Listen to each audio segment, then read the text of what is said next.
बिस्मिल्लाहिर्रहमानिर्रहीम। अस्सलाम वालेकुम व्यूअर्स, उम्मीद करती हूँ आप खैरियत से होंगे। आज मैं आपके लिए लेकर आई हूँ किचन में इस्तेमाल होने वाली कुछ ऐसी चीज़ों की टिप्स जो साफ़ करना बहुत मुश्किल होता है। अक्सर ख़वातीन बहुत परेशान रहती हैं, तो उनके लिए बहुत आसान टिप्स हैं, आप इनको ट्राई कीजिएगा। Number 1, cutting board. Cutting board जो है अक्सर गंदा हो जाता है, प्याज या हम डिफरेंट चीज़ें इस पर कट करते हैं तो ये एक अजीब सा हो जाता है, इस पर निशान बच जाते हैं जो साफ़ नहीं होते। तो इसको साफ़ करने के लिए आपने क्या करना है, आपने नींबू का रस लेना है या फिर नींबू का तेल भी मिलता है, आपने वो लेना है। उसके 10 कतरे आपने पानी में मिला लेने हैं और बर्तन धोने वाले स्पंज जो होता है उसको मिक्सचर में आपने डिप करके इसको अच्छी तरह से उससे साफ़ करना है और अच्छी तरह से साफ़ करके आप इसको वॉश कर लें और इसे धूप में रख दें, क्योंकि तेज़ धूप पे आप रखेंगे तो ये और अच्छा साफ़ हो जाएगा और जल्द खुश्क हो जाएगा। नंबर 2, ग्राइंडर का जग। ग्राइंडर का जग ऐसी चीज़ है जो अक्सर ख़वातीन इसको साफ़ करती हैं, हाथ पे ब्लेड्स लग जाती हैं तो बहुत प्रॉब्लम होती है साफ़ करने में। तो इसको भी आपने ऐसे ही करना है, आपने करना है चंद कतरे जो लेने हैं आपने डिश वॉश के लेने हैं, तो आपने उसमें पानी मिक्स करना है, उतना ही थोड़ा सा पानी मिक्स करके आपने ग्राइंडर जग में डाल देना है और उसको चला लेना है। थोड़ी देर उसको चलाएंगी तो वो सारी जग में अच्छी तरह से मिक्स हो जाएगा और बहुत अच्छा साफ़ हो जाएगा। उसके बाद आप उसको वॉश कर लें। नंबर 3 पे है चकला बेलन।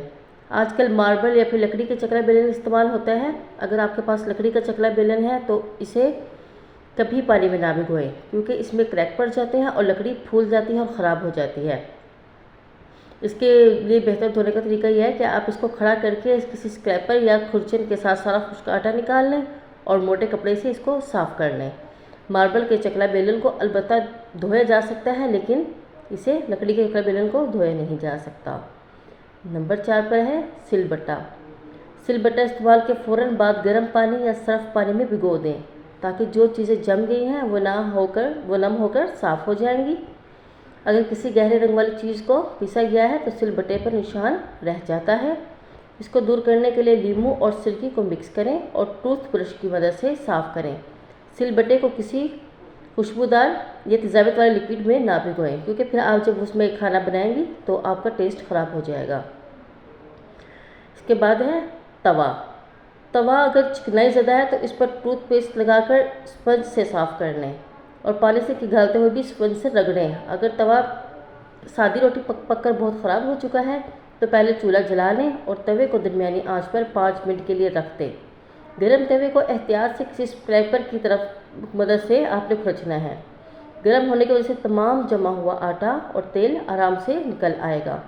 फिर थोड़ा सा सफ़ेद सिरका लेकर तवे पर फैला लें और जूने की मदद से, स्पंज की मदद से, जैसे जूना मिलता है उतारा वाला, उसकी मदद से बर्तन धोने वाला साबुन लगाकर तवे को रगड़ कर अच्छी तरह साफ़ करें और पानी डालने से ये बिल्कुल साफ़ हो जाएगा। उसको धो लें तो ऐसा करने से बिल्कुल साफ़ हो जाएगा, तो आपकी चीज़ें बिल्कुल चमक जाएंगी।